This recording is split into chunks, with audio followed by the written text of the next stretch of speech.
Hi, it's Mr. Brough here. As promised, this is a short clip helping you to answer an 8-mark source question on Hitler and the Nazi Party in the 1920s.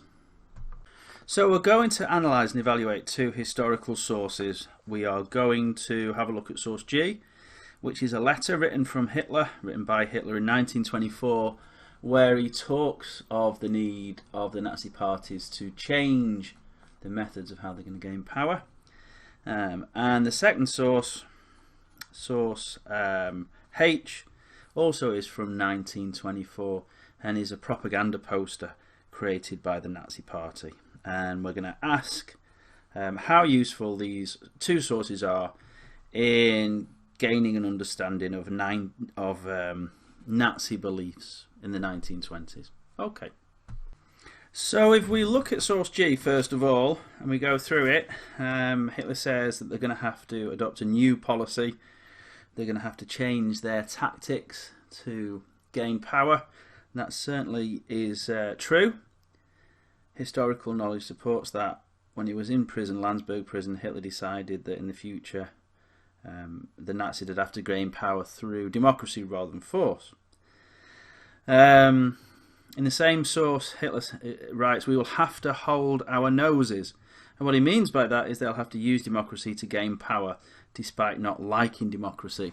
And again, the evidence suggests that this view is accurate. In Mein Kampf and in the 25-point program, Hitler had spoken about not believing in democracy. He didn't like democracy. He thought it was un-German.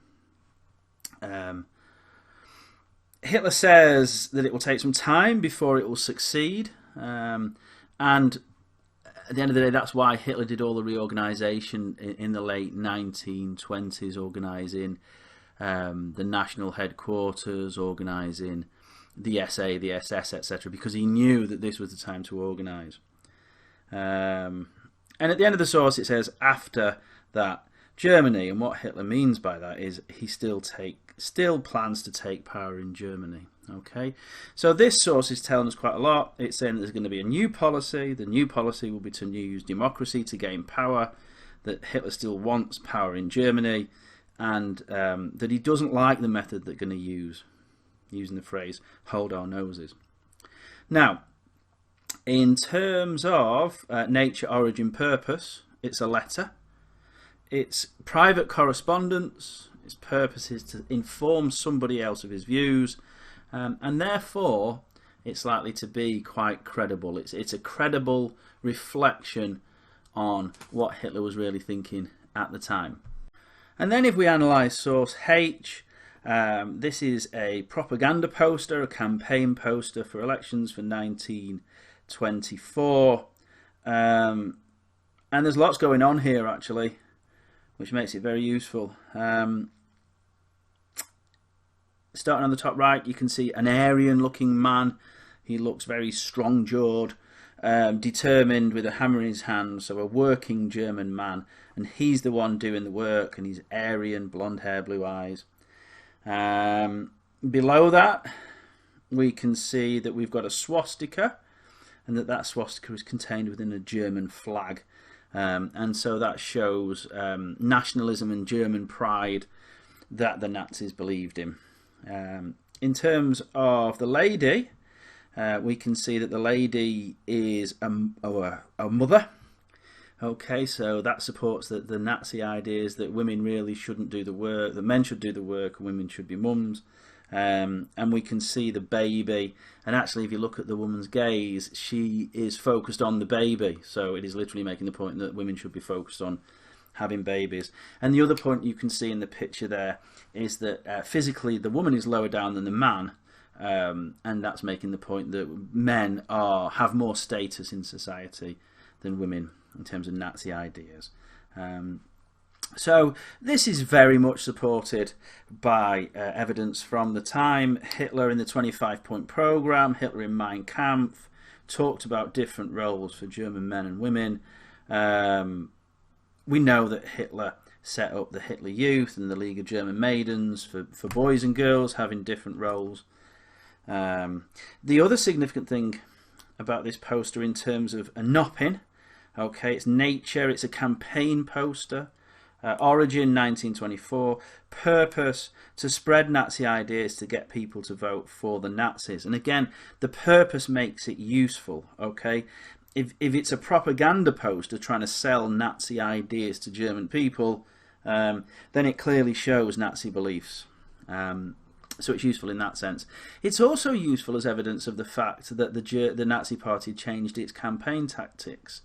It's evidence of the fact that the Hitler had decided that they would have to use peaceful methods to gain the vote, because otherwise why he'd be campaigning for the vote. So basically, in terms of own knowledge and in terms of the nature, origin, purpose of the source, source H is also a very credible source. So then, in terms of answering the question, the structure I always use, and my classes would certainly use, is the APE structure. So answer the question, provide some evidence from the source to support your answer, and then evaluate the source using your own knowledge and not.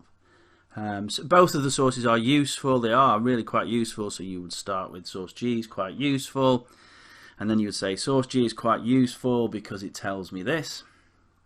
And then you are evaluating the credibility of the source in two ways. You're evaluating the credibility of the source using your own knowledge and also nature, origin, purpose. So for G, if you were to NOP it, it's private correspondence. It probably is quite credible. It accurately reflects what Hitler was thinking at the time, and things we know support this. Hitler had made the decision whilst he was in Landsberg prison to use democracy in the future rather than violent means, because that had failed with the Munich Putsch. And then source H, you do the same thing. The source is fairly useful. Source is fairly useful because it tells me this, so that's the A and the P. And then evaluate it. Evaluate it in terms of NOP. It's a propaganda poster. Its purpose is to get people to vote for the Nazis, and therefore it's obviously going to show key Nazi beliefs.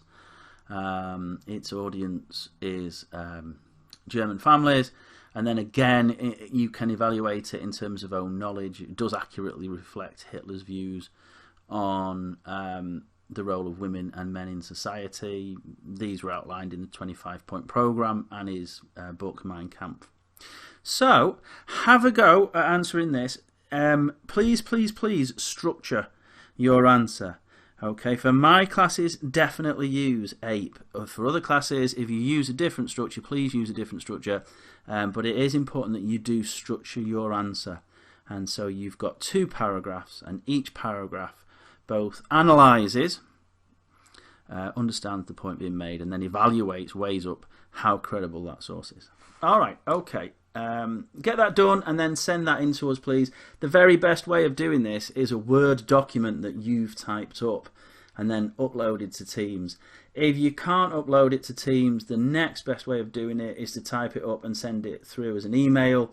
And the worst of the options, but still better than not doing it at all, is type it up on a document and then send it through via Bloodle. Okay, thanks very much.